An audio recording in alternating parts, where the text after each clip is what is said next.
কিচেনে সবাইকে স্বাগত। আজকে আমি রান্না করব পাট শাকের ডাল। পাট শাকের ডাল রান্না করার জন্য আমি নিয়ে নিয়েছি পাট শাক, আর এই যে নিয়ে নিয়েছি মুসুরির ডাল, আর নিয়ে নিয়েছি শুকনো লঙ্কা, কাঁচা লঙ্কা আর রসুন। আমি এখন ভিডিওটা শুরু করছি, তোমরা আমার সঙ্গে থাকো, ভিডিওটা দেখো। আমি এই শাকটাকে এরকম বড় বড় তো দেবো না, এই শাকটাকে আমি কেটে ছোট ছোট করে তারপরে ডালের ভিতরে দেবো। শাকটাকে আমি কেটে নিচ্ছি। জলটা গরম হয়ে গেছে, আমি এখন ডালটা দিয়ে দিচ্ছি।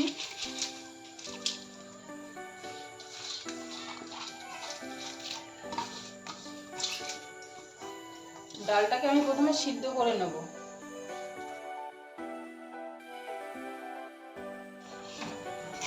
ডালটা সিদ্ধ হয়ে গেছে, ডালটাকে আমি এখন নামিয়ে দিচ্ছি। কড়াইতে তেল দিয়ে দিচ্ছি, দিয়ে দিচ্ছি শুকনো লঙ্কা, কাঁচা লঙ্কা, রসুনটাকে আমি থেতো করে নিয়েছিলাম, সেই থেতো করা রসুনটাকে দিয়ে দিচ্ছি।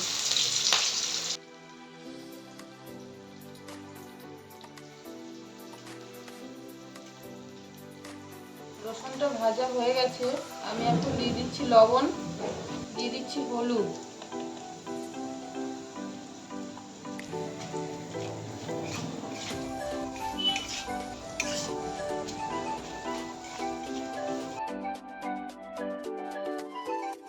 পাট শাকটা আমি কেটে নিয়েছি, সেই শাকটাকে দিয়ে দিচ্ছি।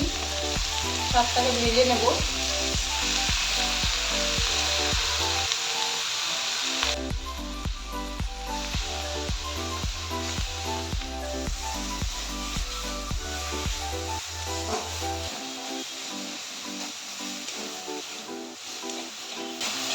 শাকটা ভালোভাবে ভাজা হয়ে গেছে, আমি এখন ডালটাকে শাকের ভিতরে দিয়ে দিচ্ছি।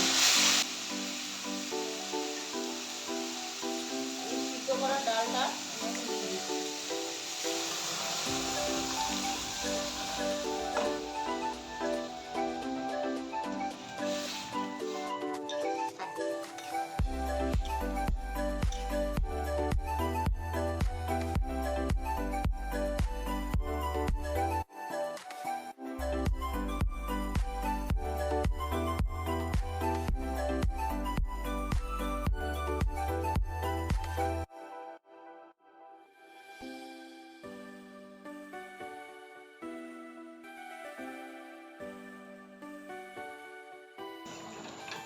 পাট শাকের ডালটা এই যে রান্না হয়ে গেছে আমার।